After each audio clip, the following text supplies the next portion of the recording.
بسم اللہ الرحمن الرحیم. السلام علیکم. Dear student of class 9th, I am your Islamiyat teacher. I hope you all are well and safe with your family at home. Take out your Islamiyat book and open page number 23, Surah Anfal, رکوع number 9. ترجمہ: اے نبی صلی اللہ علیہ وآلہ وسلم، مسلمانوں کو جہاد کی ترغیب دو. اگر تم میں 20 آدمی ثابت قدم رہنے والے ہوں گے تو 200 کافروں پر غالب رہیں گے، اور اگر 100 ایسے ہوں گے تو 1000 پر غالب رہیں گے، اس لیے کہ کافر ایسے لوگ ہیں کہ کچھ بھی سمجھ نہیں رکھتے. اللہ تعالیٰ رسول صلی اللہ علیہ وآلہ وسلم کو حکم دے رہے ہیں کہ وہ مسلمانوں کو جہاد کی بہت زیادہ ترغیب دیں، اس قدر مؤثر ترغیب دیں کہ جو مسلمانوں کو جہاد کرنے کے لیے مجبور کر دے اور حکم نہ ماننے کا کوئی راستہ نہ رہ جائے. اللہ تعالیٰ نے مومنوں کو جہاد کی ترغیب کے لیے دعوت دی کہ اگر 20 آدمی ثابت قدم رہیں گے تو وہ 200 کافروں پر غالب رہیں گے، یعنی ان کے پاس اتنی طاقت ہوگی کہ وہ 200 کافروں کا مقابلہ کر سکیں گے، اور اگر 100 ثابت قدم رہیں گے تو ان کے پاس اتنی طاقت ہوگی کہ وہ 1000 کافروں کا مقابلہ کر سکیں گے.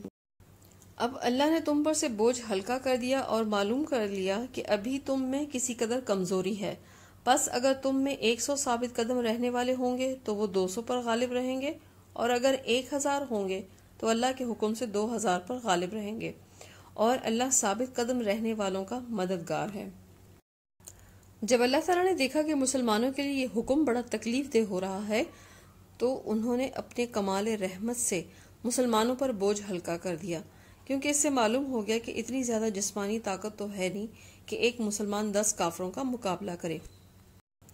10 گنا طاقت سے لڑنے کی بجائے دگنی طاقت سے لڑنے کا حکم ہو گیا. اب اگر کافروں کی تعداد مسلمانوں سے دگنی ہو تو فرار جائز نہیں. اس کا مطلب یہ بھی نہیں کہ صرف دگنی تعداد سے ہی لڑنا، بلکہ اگر برابر یا آدھی تعداد بھی للکارے تو اس سے بھی لڑنا ہے. پیغمبر کو شایان نہیں کہ اس کے قبضے میں قیدی رہے.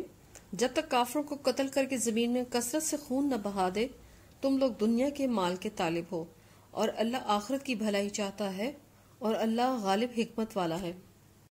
یہ آیت بدر کے روز نازل ہوئی. اس میں صحابہ کرام پر اللہ تعالیٰ نے عطاب فرمایا ہے، اور اس کی وجہ یہ ہے کہ جب میدان بدر میں کفار کے قدم اکھڑ گئے اور وہ وہاں سے بھاگ نکلے تو بجائے اس کے کہ مسلمان اسی جوش و خروش سے ان کا تعاقب کرتے، انہیں موت کے گھاٹ اتارتے تاکہ کفر کی کمر ٹوٹ جاتی اور کفار کا غرور و تکبر خاک میں مل جاتا، مگر وہ مال غنیمت اکٹھا کرنے اور قیدیوں کو باندھنے میں مصروف ہو گئے. اسی دوران میں بڑے بڑے کافر جان بچا کر بھاگ نکلنے میں کامیاب ہوئے، جو سال ہر سال تک مسلمانوں کے لیے پریشانی کا باعث بنے رہے. اور اللہ کا حکم پہلے نہ ہو چکا ہوتا تو جو فدیہ تم نے لیا ہے اس کے بدلے تم پر بڑا عذاب نازل ہوتا. تو جو مال غنیمت تم کو ملا ہے اسے کھاؤ، وہ تمہارے لیے حلال طیب ہے، اور اللہ سے ڈرتے رہو، بے شک اللہ بخشنے والا مہربان ہے. سورہ انفال سے پہلے ایک آیت نازل ہوئی تھی جس میں اللہ تعالیٰ نے رسول صلی اللہ علیہ وآلہ وسلم کو نرم رویہ اختیار کرنے کے لیے کہا تھا. رسول صلی اللہ علیہ وآلہ وسلم نے اسی کو مد نظر رکھتے ہوئے بدر کے قیدیوں کے ساتھ نرم رویہ اختیار کیا. اس لیے اللہ تعالیٰ نے اس آیت میں فرمایا کہ اگر میرا حکم پہلے نہ ہو چکا ہوتا تو جو رسول صلی اللہ علیہ وآلہ وسلم نے فدیہ لیا ہے اس کے بدلے ان پر عذاب نازل ہوتا.